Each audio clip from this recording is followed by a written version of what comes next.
Denny Hamlin runs Chase Briscoe up the track and said, "That's what he gets for being a effing idiot. He crashes me and races me like a..." Not sure what curse word he said there. Like, who the F are you? Spot on, spot off, TJ. I'm spot off. I didn't really see anything that Chase did. I mean, did you see Indianapolis Motor Speedway? Okay, so did you see how that began? I did.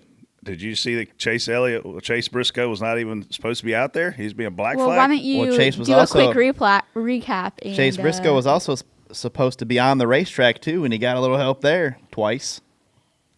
Just saying. So you spot off? I am spot off because I understand that, I do think Chase just drove through Denny at the end of the road course, but I also saw Denny potentially take a win from Chase, who was racing him clean until that point.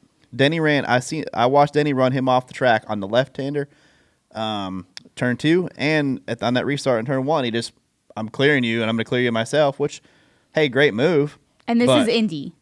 This is Indy, and that's. But I don't think if a guy's there, he still has the right to race you at Texas.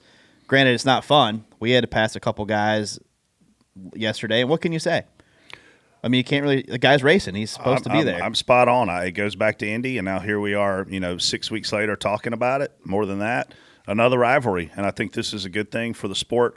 It's another guy locked in the playoff versus another guy that's not. It's a guy who Denny felt like he got shorted at Indy, whether he did or didn't. He felt like he did. These guys keep score in their minds, and you may not always agree with when they choose to retaliate or what they choose to do, but this essentially was get out of my way. I'm trying to make a playoff here. Now, is it done? I doubt it. I'm sure Briscoe will try to do something again, but he better hurry up. There's only 3 races left, and those cars are going to have to be fast. I was talking to Freddie last night. He said on the lap time thing, and obviously Freddie is pro Denny, that Denny was 2 to 3 tenths faster than Chase pretty much, and Denny was just hung up behind him.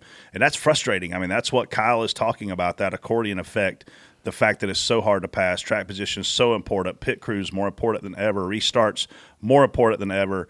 But when you see these things playing out, this is what we need. This is how you take a boring race and make it exciting, is you have big wrecks, you have guys who are mad at each other, and you have quotes like this that are given, things like this being said over the radio. That can make it exciting. Because the 500 miles of Texas probably wasn't that great. So if a guy – what's the cutoff here, Freddie? If I'm 2 tenths faster – if I run a lap time 2 tenths faster than the guy in front of me, which is very traffic dependent on how close you are to somebody, is that guy supposed to let me go? Chase Briscoe is trying to have a good run here, and he's running 6th. And he's had a rough season. He's had a lot of ups and downs, and he's running 6th. Do you think that guy, look at Tyler Reddick, up and down season. You screwed him.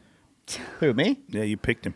I know. Well, that's true. Well, don't worry. We'll talk about that. Tyler's up there racing for a win. He should be. Yeah. But that's like these guys are dying for a good run, to boost them up there. And just because you're faster if a guy. I think that segues perfectly into Jason's next topic on this sheet. You talking about how the young guys race, the new guys. Yes. Let's get into it. Kyle Busch's quote when asked about the lack of respect on the track.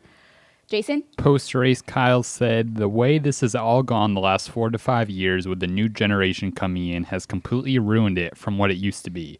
It might be more exciting for the fans, but all you get is more torn-up stuff." Brett, spot on, spot off. So this goes back to what TJ just said.